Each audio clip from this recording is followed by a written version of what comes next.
Au cœur d'un village entouré de grands baobabs, vivait une femme nommée Zara. Elle portait toujours du bleu, un bleu profond, pas bleu marine, pas turquoise, non, un bleu mystérieux, presque noir. Les villageois croyaient qu'elle était veuve, car elle ne souriait jamais. On disait que Zara était arrivée un soir, qu'elle avait fait le tour du village, puis qu'elle avait acheté un très grand terrain. Et en 6 mois, elle avait construit la plus grande maison du village, avec des portes argentées et des fenêtres qui brillaient la nuit. Zara possédait la maison la plus impressionnante du village. Sa richesse fascinait. Son silence inquiétait. Mais ce que personne ne savait, c'est que le mari de Zara, Adel, que tout le monde croyait mort, vivait toujours dans la même maison qu'elle, dans une pièce secrète. C'était sa machine éternelle à produire de l'argent. Tous les jours, Adel restait enfermé dans cette pièce, invisible, silencieux. Mais, une fois par mois, Zara le faisait sortir dans la cour pour qu'il prenne un peu l'air sous la lune. Puis, elle le ramenait à l'intérieur et refermait la porte.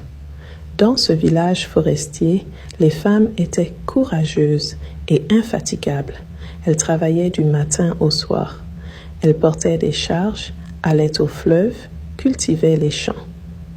Les hommes, eux, étaient terriblement paresseux.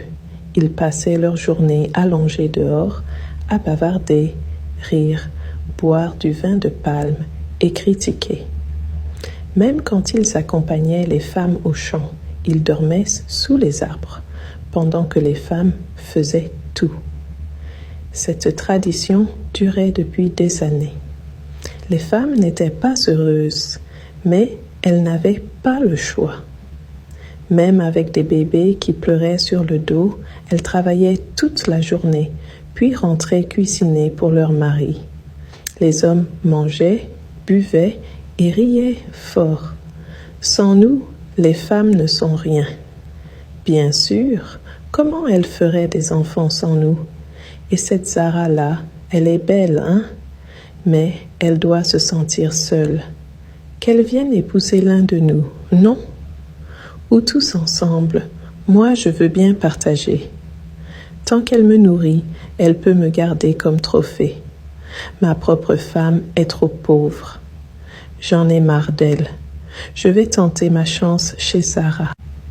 Et ça, c'était leur discussion quotidienne, leur routine habituelle. Même les petits garçons du village commençaient déjà à faire comme eux. On leur apprenait à s'asseoir, à attendre, pendant qu'on apprenait à leurs sœurs à souffrir. Zara observait tout. Elle regardait les hommes rire. Elle regardait les femmes pleurer. Elle regardait les garçons apprendre la paresse. Et un jour, elle décida de se montrer. Elle alla au marché dans son grand boubou bleu nuit. Elle marcha, tête haute. Elle dépensa sans compter. Elle acheta des étals entiers de tomates, de poissons. Elle donna des billets à tous les vendeurs. Elle offrit de l'huile, du savon, des paniers de vivres. Tout le monde la regardait. Les femmes commencèrent à chuchoter. D'où elle tire tout cet argent? Nous, on se bat tous les jours pour nourrir nos enfants, et elle dépense comme une princesse.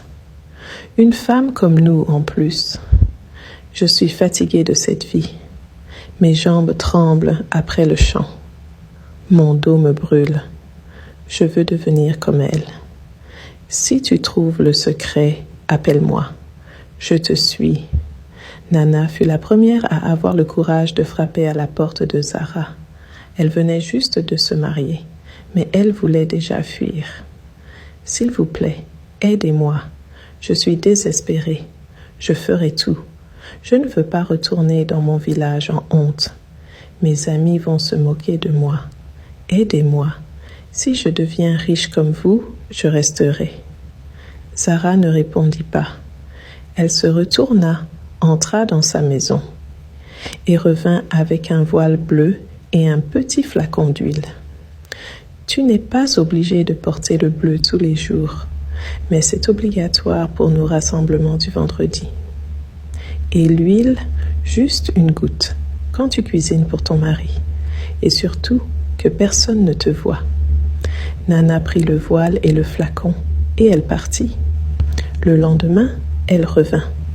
Désolée, j'aime l'orange et le vert. Le bleu, c'est pas trop mon truc.